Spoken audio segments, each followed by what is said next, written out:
শোনেন, স্বার্থ ছাড়া এই পৃথিবীতে একজন মানুষও নেই স্বার্থ ছাড়া। আমি চ্যালেঞ্জ দিয়ে বলতে পারবো, স্বার্থ ছাড়া এই পৃথিবীতে একজন মানুষ নেই। একটা উদাহরণ দিই, মনে রাখবেন।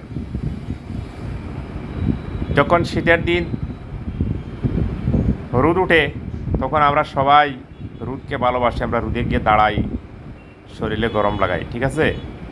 কিন্তু সেই গরমের দিন যখন রোদ আসে, তখন রোদকে আমরা তিরস্কার করি। এটাই হলো স্বার্থপর মানুষ আমরা। আপনার শরীরে যতদিন শক্তি আছে, ততদিন আপনাকে মানুষ ভালোবাসবে।